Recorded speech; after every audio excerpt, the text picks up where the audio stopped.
wabarakatuh. Alhamdulillahirabbil alamin wa bihi nasta'in ala umurid dunya waddin wassalatu wassalamu ala asyrofil anbiya'i wal mursalin wa ala alihi washabbihi. Pertama-tama, marilah kita senantiasa bersyukur atas limpahan rahmat dan nikmat yang Allah berikan kepada kita. Tak lupa sholawat serta salam tak henti-hentinya kita haturkan kepada Rasulullah Shallallahu Alaihi Wasallam yang kita tunggu syafaatnya di hari kiamat nanti. Semoga kita termasuk golongan umat yang mendapatkan syafaat kelak, amin ya rabbal alamin. Bapak Ibu yang saya hormati, teman-teman yang saya sayangi, pada kesempatan kali ini saya akan menyampaikan khotbah yang bertemakan Islam, kebangsaan, dan nasionalisme. Jadi, kebangsaan yang sepadan dengan nasionalisme adalah suatu keadaan atau sifat yang menerima pengakuan atas kumpulan manusia yang terkait karena kesatuan bahasa, budaya, dan menempati wilayah tertentu.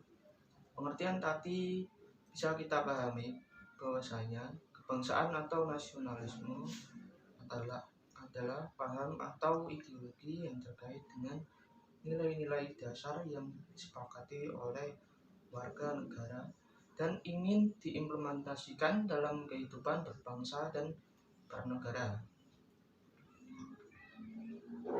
Nasionalisme sendiri berasal dari kata nation yang berarti bangsa. Menurut KBBI, kata bangsa memiliki arti yang pertama, yaitu satuan orang yang bersamaan asal keturunan, adat, bahasa, sejarah, dan memiliki perintah sendiri. Yang kedua, yaitu golongan manusia, binatang, atau tumbuh-tumbuhan yang mempunyai asal-usul sama dan memiliki sifat khas yang sama. Yang ketiga, yaitu kumpulan manusia yang terkait karena kesatuan bangsa dan kebudayaan serta menempati wilayah tertentu di muka bumi. Sedangkan nasionalisme sendiri itu yang pertama, paham atau ajaran untuk mencintai bangsa dan negara sendiri dan memiliki sifat kenasionalan. Yang kedua, yaitu menyadari keanggotaan dalam suatu bangsa bersama-sama mencapai, mempertahankan dan mengabdikan integritas, kemakmuran dan kesatuan bangsa dalam semangat kebangsaan. Nasionalisme itu merupakan salah satu warisan terbesar ideologi modern. Nasionalisme atau paham kebangsaan muncul di Eropa pada akhir abad ke-18. Kemudian menyebar ke berbagai penjuru dunia pada abad ke-19 dan 20. Salah satunya yaitu Indonesia. Nasionalisme mengilhami gerakan pahlawan atau pahlawan kekuatan kolonial. Paham kebangsaan merupakan pandangan, perasaan, wawasan, sikap, dan perilaku suatu bangsa yang terjadi karena persamaan sejarah, nasib, maupun cita-cita untuk hidup bersama secara merdeka dan mandiri. Nasionalisme di Indonesia itu melahirkan Pancasila sebagai ideologi negara, perumusan Pancasila sebagai ideologi negara terjadi dalam BPUPKI atau Badan Penyelidik Usaha-Usaha Persiapan Kemerdekaan Indonesia. Dan dari badan inilah Soekarno menyetuskan ide dari pemikirannya mengenai 3 aliran besar, yaitu yang pertama, nasionalisme Islam, dan Soekarno menyatakan tetap nasionalis Islam, dan menurut Soekarno, cita-cita Islam untuk mewujudkan persaudaraan umat manusia dinilai tidak bertentangan dengan konsep nasionalisnya. Dalam nasionalisme terkadang makna kesatuan dan cinta tanah air, mencintai bangsa dan negara dengan mewujudkan persatuan bangsa Dari berbagai ragam perbedaan, ada pepatah yang mengatakan bangsa yang besar adalah bangsa yang dapat menghargai jasa pahlawannya. Pepatah tersebut menjelaskan makna dari nasionalisme. Apapun tantangan dan hambatannya, bangsa dan negara sendiri adalah yang utama. Nasionalisme yang benar itu mengutamakan kepentingan nasional tanpa mengabaikan tanggung jawab global, seperti halnya motivasi cinta tanah air yang sering kita ketahui. Persatuan dalam sebuah negara merupakan salah satu kekuatan terbesar yang dapat diandalkan. Pada masa perjuangan kemerdekaan, misalnya pemahaman nasionalisme Indonesia menjadi faktor kunci semangat, motivasi, maupun pergerakan perjuangan kemerdekaan Indonesia. Hal ini tercantum dalam pembukaan Undang-Undang 1945 yang berbunyi sebagai berikut. Dalam perjuangan pergerakan Indonesia telah sampailah pada saat yang berbahagia dengan selamat sentosa menghantarkan rakyat Indonesia di depan pintu gerbang kemerdekaan Indonesia yang merdeka, bersatu, berdaulat, adil, dan makmur. Kebulatan tekad untuk mewujudkan persatuan Indonesia kemudian tercermin dalam ikrar Sumpah Pemuda yang dipelopori oleh pemuda perintis kemerdekaan pada tanggal 28 Oktober 1928 di Jakarta. Pancasila dijadikan sebagai ideologi negara itu mengandung nilai-nilai dasar ketuhanan, kemanusiaan, persatuan, kerakyatan, dan yang terakhir keadilan. Pancasila sebagai ideologi negara Indonesia memiliki urgensi bagi kehidupan berbangsa dan bernegara. Di antaranya adalah yang pertama, membentuk identitas atau kelompok bangsa, dan kedua, mempersatukan sesama, yang ketiga, mempersatukan semua lapisan masyarakat dari berbagai macam latar belakang agama, suku, dan ras.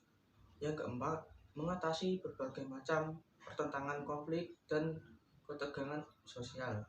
Yang terakhir yaitu mewujudkan solidaritas dan egalitas.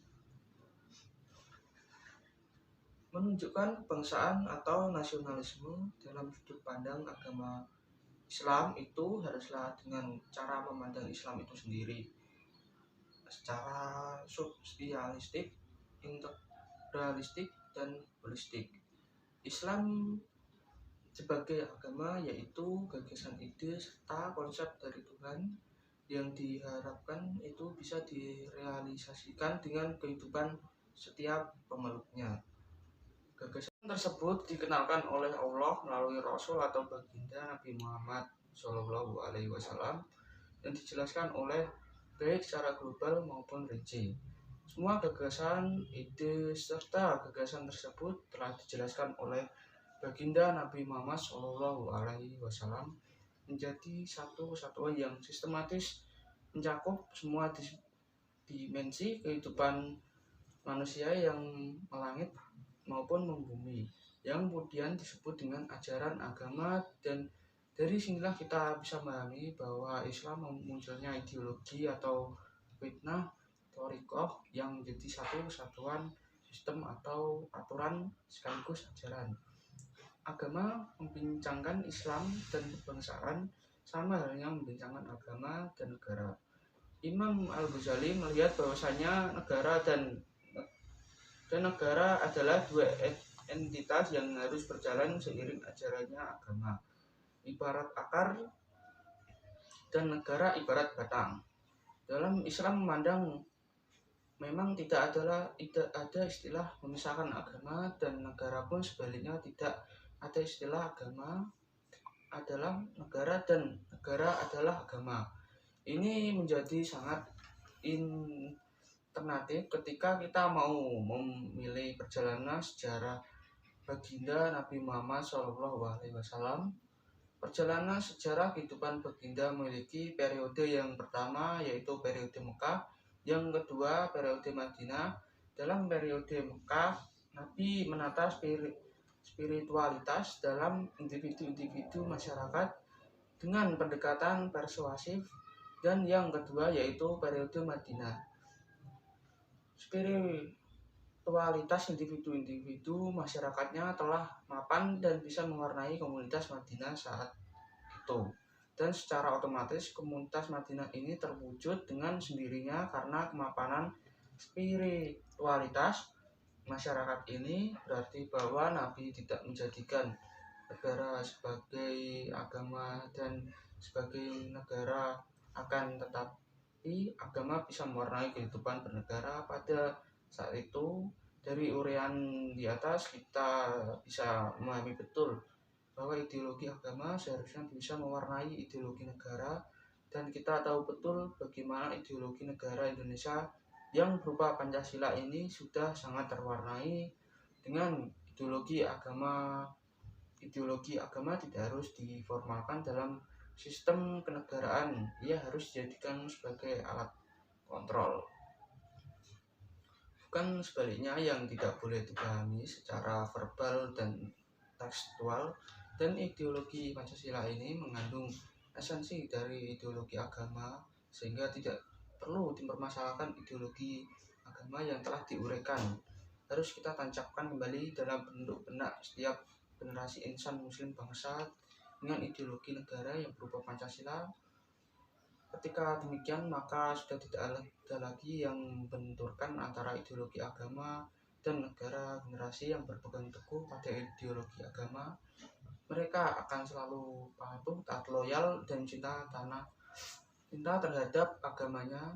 Demikian juga dengan generasi yang berpegang teguh pada ideologi negara, mereka akan selalu taat, loyal, dan cinta terhadap negara. Dan ingatlah ketika Ibrahim berdoa, "Ya Allah Tuhanku, jadikanlah negara ini yang aman, sentosa berikanlah rezeki dari buah-buahan pada penduduknya yang beriman."